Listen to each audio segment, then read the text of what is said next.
Staff aren't comped rooms. I'm not asking for one. I'll pay whatever the rate is tonight. My daughter's asleep. That board's all green. Those are held. Corporate holds. I can't touch them. Daddy, are we in trouble? Did we do something wrong? No, sweetheart. You didn't do anything wrong. There's a bench in the stairwell. That's the best I can do. I appreciate it. Daddy, are we going out in the rain? Staff aren't comped rooms. Denise said it without looking up. Marcus stood at the marble counter of the Ardmore, his own reflection warped in the brass rail. His daughter's cheek was pressed to his shoulder, her breath slow and warm against his neck. Behind Denise, the vacancy board glowed green, rooms and rooms of it, lit like a promise nobody meant to keep. Outside, the revolving door turned on nothing but rain. He had owned this building for 5 months. She did not know that. In 11 minutes, someone would walk through that door and say it out loud. But right now she saw a tired man in a wet coat, and she had already decided exactly what he was worth. The lobby was too grand for the hour. High ceilings, a chandelier dimmed to save on the bill, the smell of cold marble and floor wax. A little red rain boot dangled from his daughter's foot, the toe scuffed pale. She was 7. She had fallen asleep somewhere on the walk from the parking garage, and he had not had the heart to set her down. Her name was Lily. Her weight had gone from a child's weight to that dense, boneless heaviness that only comes with real sleep, and his arm had passed the point of aching into something steadier, something he would not have traded. "I understand," Marcus said. His voice was low so as not to wake her. "I'm not asking for a comp. I'll pay the rate, whatever the rate is tonight." Denise finally looked up. She took him in. The damp shoulders, the plain coat, the brass name tag that read only M. Cole, the sort of tag the night porters wore. Her mouth made a small, tired shape. "We're not able to accommodate walk-ins at this hour," she said. "The system's locked for the night audit. You'd have to come back in the morning." He glanced, very deliberately, at the board over her shoulder. Green, row after green row. She followed his eyes, and something in her hardened rather than softened, the way people harden when they have been caught and would rather double down than blink. "Those are held," she said. "Corporate holds. I can't touch them." He did not argue. That was the thing that would trouble Denise later, when she told the story to herself in the dark. How he did not argue. He only shifted the sleeping child higher on his shoulder, and the little red boot swung once, and he said, "All right, is there somewhere she could sit while I make a call?" And Denise said the chairs were for registered guests, and turned back to her screen, and the rain kept turning the empty door. He carried Lily to the far wall anyway, and lowered himself onto the cold edge of a planter, because a man holding a sleeping child will take a ledge of stone over nothing. He arranged his coat over her legs. He was not angry yet. Anger was a luxury that cost more than he could spend in front of her. If you have ever watched a parent be small so that a child can stay asleep, you know the particular dignity of it, the way it looks like weakness and is the opposite. Let me leave the two of them there for just a moment, on the stone, in the light of a board that said there was room and a woman who said there was none. Before I go on, let me say the quiet part, because you came here for a reason. If stories about the overlooked, the ones the world sizes up wrong and pays for it, mean something to you, then you're among friends here. Stay to the end of this one. It turns. They always turn. Now, back to the marble and the rain. Marcus had not planned to be here tonight. He had a house 40 minutes north with a real bed and a nightlight shaped like a moon. But the road home ran along the reservoir, and the forecast had turned the reservoir road into a sheet of black water, and he had made a decision at a red light with his daughter asleep in the back that he would not drive it. Not that road, not in the rain. He had turned the car around without letting himself finish the sentence in his head, and he had driven to the nearest building he trusted, which happened to be a building he owned, and he had come in through the garage like any man off the street. He could have said it. 4 words would have ended the whole thing. He could have set the child down, drawn himself up, and told Denise precisely who signed the checks that paid her. He turned the words over and he put them down. He had learned, in a way he did not talk about, that the measure of a man is not what he can do to the people beneath him, but what he chooses not to. He had been given power the way some men are given a loaded thing they never asked to hold. Most nights he set it on the shelf. Tonight he wanted, badly, to reach for it, and he did not. Across the lobby, a second clerk had come out from the back office, a young woman named Priya, still in her first year, a lanyard heavy with keys she was not yet trusted to use alone. She had seen the whole exchange from the doorway. She had seen the green board and heard the word held, and she knew, the way the newest person in any building always knows the true rules faster than the comfortable ones, that the board was not held. Rooms were empty. She looked at the man on the planter, with the child over his coat, and she opened her mouth, and then she looked at Denise, and she closed it. Fear is quiet. Fear looks a great deal like minding your own business. Marcus caught the young woman's eyes for half a second. He did not ask her for anything. That was almost worse, that he expected nothing, that he had clearly been in rooms like this before, and knew that the person who sees is rarely the person who speaks. He gave her the smallest nod, the kind that says, "I know it isn't yours to fix." Then he took out his phone to find a hotel that would take them, and the screen lit his face, and the old scar along his jaw caught the light. A thin, silvered line most people never noticed. Priya noticed. She did not know what it was from. Neither did Denise. Neither did anyone in that lobby who had already decided he was no one. The duty manager came out because Denise called him out. His name was Gerald, and he wore his tie loose at this hour, and his authority tight, and he had spent 11 years working nights in hotels, and had developed the particular certainty of a man who has told a great many people no and been proven right about most of them. Denise murmured to him behind her hand. Gerald looked across the lobby at the man and the child and the wet coat, and Marcus watched a decision land on Gerald's face before a single word was spoken. The decision that this was a problem to be removed, not a person to be helped. "Sir," Gerald crossed the marble with his hands folded in front of him, priestly, final. "I'm the duty manager. I understand you're looking for a room, but we can't help you tonight. I'm going to have to ask you to move along." "My daughter's asleep," Marcus said. "The reservoir road's flooded. I'm not looking for anything free. I'll pay the walk-in rate and I'll be gone by 6. There's a motel off the interchange." Gerald's voice was smooth as the floor. "About 2 miles. They take walk-ins. This isn't that kind of property." He let the sentence sit. This isn't that kind of property. He meant the building. He meant the man. He did not seem to know they were, in the deepest legal sense, the same thing. Marcus stood. He did it slowly, so Lily would not stir, and when he was upright, he was taller than Gerald had counted on, and something crossed the manager's face. Not recognition, just the old animal recalculation men do, when the shape in front of them turns out to be larger than the story they told about it. 2 miles, Marcus repeated. In this, on that road. He was not pleading. He was giving Gerald one more chance to be a different man than he was about to be, and Gerald, God help him, did not take it. "I'm sorry," said Gerald, who was not. "You'll need to leave, or I'll have to call someone to help you leave." And there it was, laid on the marble between them, the threat, dressed in courtesy. A man in a wet coat, a sleeping 7-year-old, a flooded road, a building full of empty rooms, and a manager reaching for the phone to have them put out into the rain. Priya, at the edge of it all, pressed her knuckles white against the counter and said nothing, though the silence cost her something she would carry home. That is when Lily woke.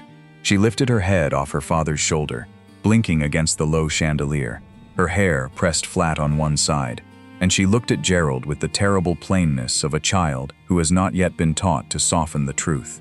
"Daddy," she said, her voice small and clear across the marble. "Are we in trouble? Did we do something wrong?" The lobby went very quiet. Even Gerald had no policy for that. A grown man can absorb an insult. He can fold it up and put it away and carry it out to the parking garage. But a child asking whether she has done something wrong, when all she has done is fall asleep on her father's shoulder. That lands somewhere a policy cannot reach. Denise looked down at her keyboard. Priya's eyes filled, fast, the way they do when you have been holding something and a child kicks the leg out from under it.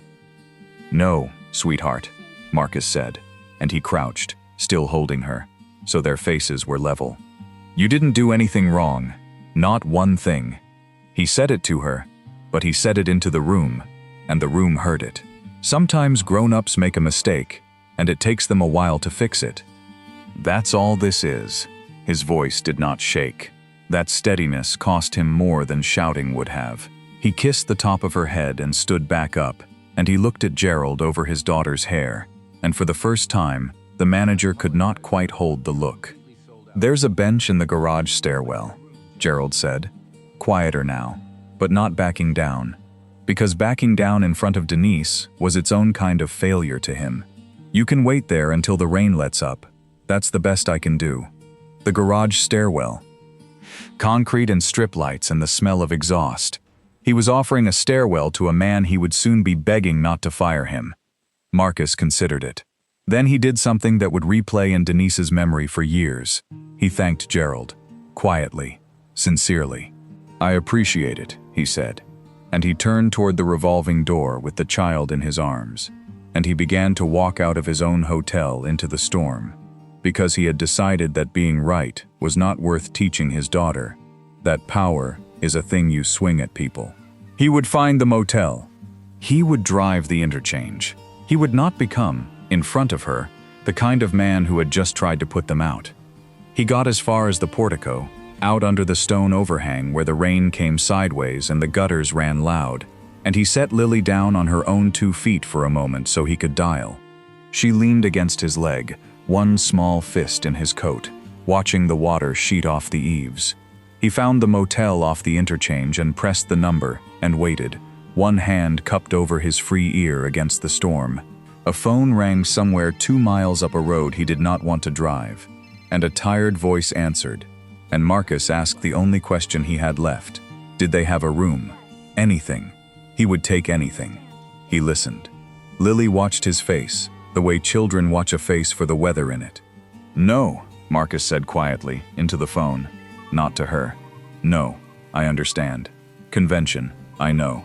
No, thank you." He lowered the phone and stood there a moment with the rain roaring off the overhang, and he did the private arithmetic of a man who has just heard the last door in the county close. Full. The whole interchange booked out by some convention he had never heard of, in a city with a building of his own standing empty at his back, and a locked audit between him and a bed for his child. He crouched again to Lily's level, because you do not let a 7-year-old see you calculate a flooded road. "We're going on a little adventure," he told her, and made his voice hold.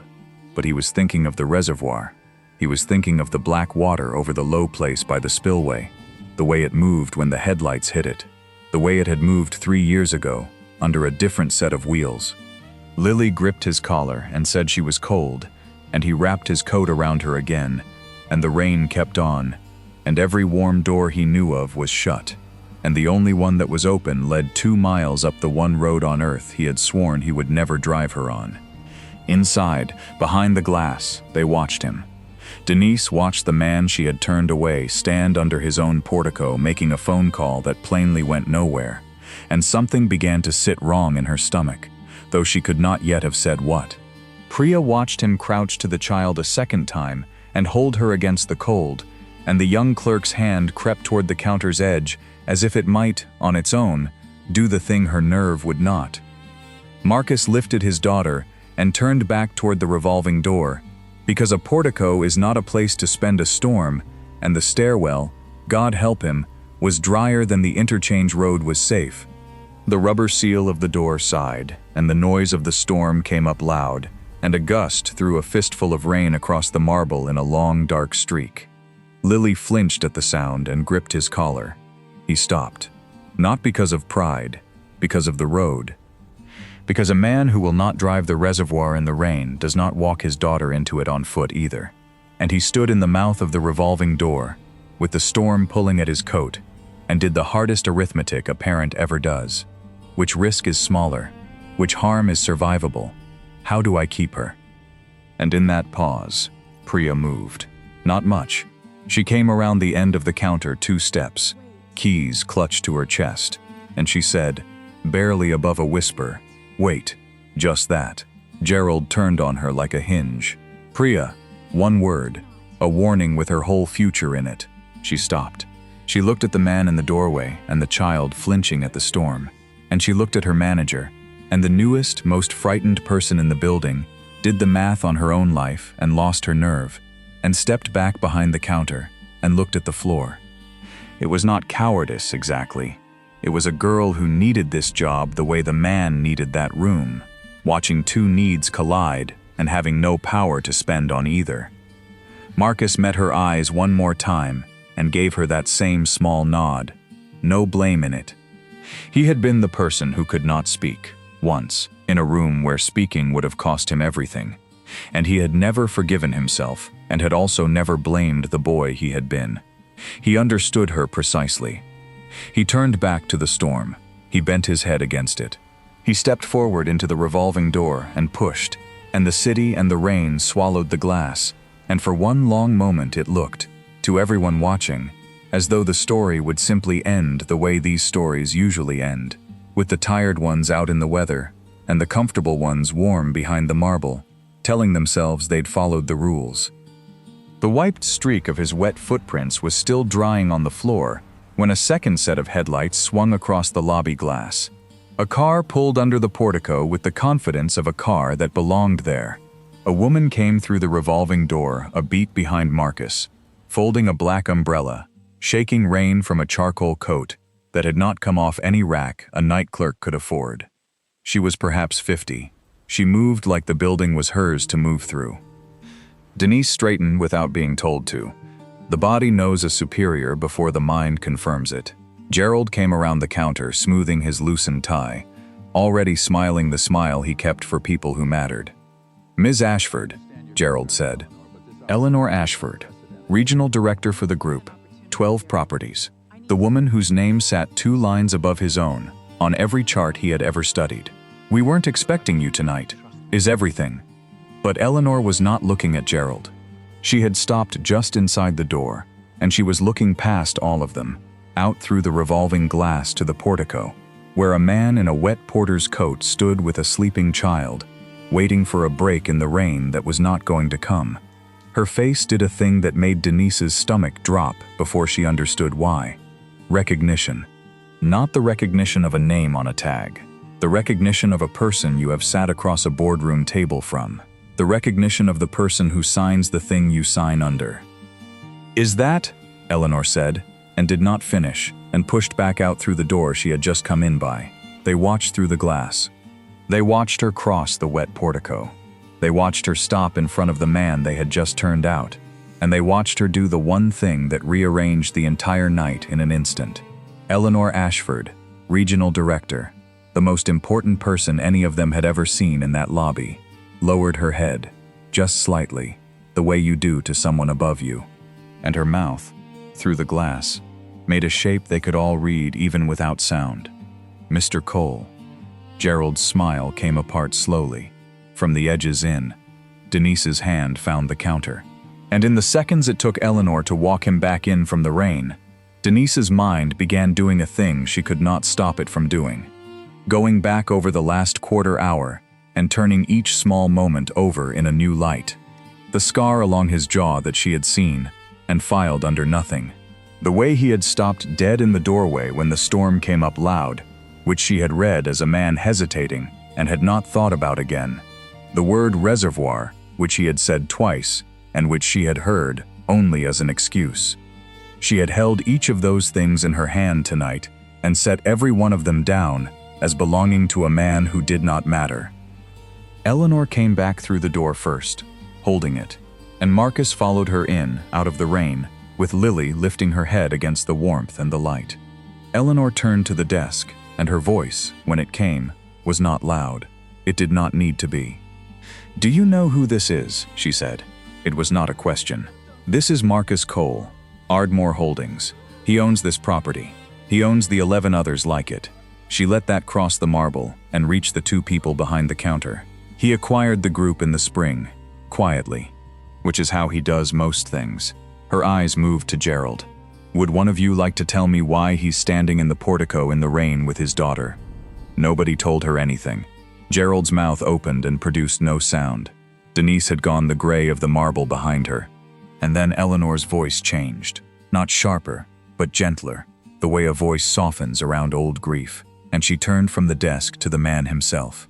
"I'm sorry," she said to him quietly. "I didn't put it together at the door. It's tonight, isn't it?" She paused, and the pause was terrible, and everyone in the lobby leaned into it without meaning to. The Reservoir Road, 3 years tonight. Marcus said nothing, but his jaw tightened along the line of that silver scar, and Lily's small hand curled into his collar, and the whole room understood the shape of it, a half-second before it was spelled out. The scar, the doorway, the word said twice. Denise felt the floor of the evening drop out from under her all at once. The tells she had dismissed rearranging themselves into a single wound she could not have imagined, and had built a policy on top of anyway. Eleanor spelled it out for them regardless, low, for the two who had turned him away. His wife, 3 years ago tonight, on the Reservoir Road, in the rain. He doesn't drive it anymore. He won't drive his daughter on a wet road at night. Not that one. Not any road like it. She looked at Gerald, and there was no cruelty in it, which somehow made it land harder. So when he came in from the storm asking for a room in a building he owns, and you offered him a stairwell, you were sending the last living thing he has out toward a concrete bench, 2 miles up the very road that took her mother. Denise made a sound then, small and involuntary, a hand pressed over her mouth. All the little tells she had filed under nobody had been the visible edge of a grief she could not have guessed at, and she had looked straight at them and seen a walk-in at the wrong hour. "I didn't know," she whispered. "Mr. Cole, I swear, I didn't know who you—" That's exactly it. It was the first thing Marcus had said since he came back in from the rain, and it was not sharp. It was almost gentle, which was worse. "You didn't know who I was, and you decided that meant you could send me into the storm." He shifted his daughter, who had gone heavy again, drifting back toward sleep now that her father's shoulders had eased. "If I'd walked in with a suit and a name you recognized, you'd have found a room in about 9 seconds. You had the room the whole time. You had it for the man you thought I might be. You just didn't have it for the man you thought I was." Here was the moment everyone in that lobby was braced for. The reckoning. Gerald had 11 years in the building and a mortgage and a son of his own in college. Denise had a lease and a car payment and a mother she supported, and both of them stood there certain that the man they had humiliated was about to end them with a sentence, and both of them knew he had every right. Eleanor waited too, notepad already half out, ready to write down whatever the owner wanted written down. Power was finally on the shelf and in his hand, and every person there watched to see how hard he would swing it. Marcus looked at Gerald for a long moment. "You have children?" he asked. Gerald said yes, a son, and his voice cracked on the one word. Marcus nodded slowly. "Then you know what it is to carry one, when they're too big to carry, and you do it anyway." He was quiet. "I'm not going to do to your boy what you were willing to do to mine." He stopped and started again, steadier. I used to think power was the thing you finally got to use on the people who'd used it on you. Then, I lost the person who'd have talked me out of it, on a wet road, and I found out it doesn't bring anything back. It just makes another cold night for somebody else's family." He turned to Eleanor. "No firing tonight. Not out of anger, not from me, not at 11:40 at night in front of a child." Gerald's shoulders dropped, not in relief exactly, in something more like shame, which is heavier. "But there's going to be a change," Marcus went on, "and it starts now. The board says empty because it's empty. Nobody in one of my buildings gets turned into a storm over a policy that isn't real. If a man asks to pay for a room and there's a room, he gets the room. And if there's a reason he can't pay, someone with sense makes a decision, instead of hiding behind a locked audit. That's the whole rule. It only ever got complicated because it was easier to say no to someone you'd decided didn't matter. Then he did the thing that made it true instead of just spoken. He looked across the lobby to the young woman who had come around the counter 2 steps and lost her nerve, and he said, "You, what's your name?" Priya told him, barely. "You said wait," Marcus said. "One word. You were the newest person in this building and the most afraid, and you were the only one who tried. You stepped back because you needed the job, and I don't hold that against you. I've stood exactly where you stood, and I stayed quiet, and I've paid for that quiet every day since. But you tried. That counts more than you know." Eleanor was already writing. Marcus went on, to her now. "She trains the desk. Effective tomorrow. New title. Whatever the pay grade is above it. And she reports on how this property treats people who walk in wet and tired and unknown." Priya sets the standard here, because she was the only one in this room who could see a person when the building told her to see a problem. Priya's hand went to her mouth exactly as Denise's had, but for the opposite reason, and the tears she had swallowed for the last half hour finally came, and no one in that lobby thought less of her for them. Lily stirred against her father's shoulder and lifted her head. "Daddy," she murmured, "did we get a room?"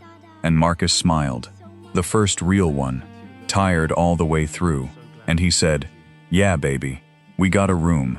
Eleanor was already reaching for a key, not a plastic card. She had gone into the drawer under the desk and come out with one of the old brass fobs from the original hotel, the heavy kind with the room number stamped deep, the kind kept for guests who mattered, and she pressed it into the child's small hand instead of the man's, and closed the little fingers around it. The metal was warm from the drawer.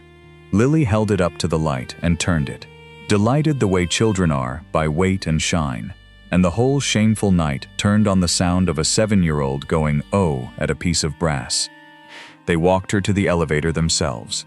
All of them, an absurd little procession, the owner, the regional director, the manager carrying nothing but his own remorse, the clerk who could not stop apologizing under her breath. On the marble floor, the streak of Marcus's wet footprints from the door had nearly dried, the record of the moment he had almost been put out of his own house, and someone would wipe the last of it away before the morning shift. And no guest checking in tomorrow would ever know how close this quiet building had come to being the kind of place that turns a child into the rain. At the elevator, Denise found her voice one last time. "Why didn't you just tell us?" she asked. "You could have said it the second you walked in. You could have saved yourself all of it." Marcus held the door with one hand and considered her. "Because then I'd only have learned how you treat the owner," he said. "I already know how everyone treats the owner. I wanted to know how you treat a tired man in a wet coat with nobody behind him." He let that settle. "That's the only test that ever tells you anything true about a place, or a person." The doors began to close on the two of them, the father and the daughter, and the brass fob shining in her fist. And just before the gap sealed, Lily leaned out around her father's arm and waved at Priya. Only at Priya. The small, solemn wave of a child who has decided, on no evidence but her own good instinct, which grown up in the room is the kind one. Priya waved back with her whole trembling hand, and then the doors closed, and the lobby was quiet again, and the rain kept on against the glass, and the green board glowed over an empty desk, telling the truth at last to no one who needed to be told. These stories carry a hard thing folded inside a soft one, and here is the hard thing, said once and then let go. You never know who is standing in front of you. The tired man in the wet coat, the young woman too frightened to speak, the child asking if she did something wrong. Every one of them is a whole life you cannot see the shape of, carrying a grief or a courage you have not earned the right to guess at. The world will always tempt you to be kind only to the people who can spend it back. Be kind to the ones who can tent. That is the only kindness that was ever worth anything, and it is the only one anybody remembers. Priya trained the desk, in the end, and trained it well, and there is a note in the property handbook now, unsigned, that says a room is for the person who needs it, not the person who impresses you, and every new hire reads it and thinks it is company language, and only a few of them ever learn it was one bad night made into a rule. Somewhere north of the reservoir, a man tucks his daughter under a nightlight shaped like a moon, and on a hook by the door hangs a heavy brass fob she would not give back. And once a year, on a wet night in the same month, he holds her a little longer than she needs and tells her, again, that she never did anything wrong. These stories are made with love. If this one stayed with you, subscribe and stay a while. That is all I ask.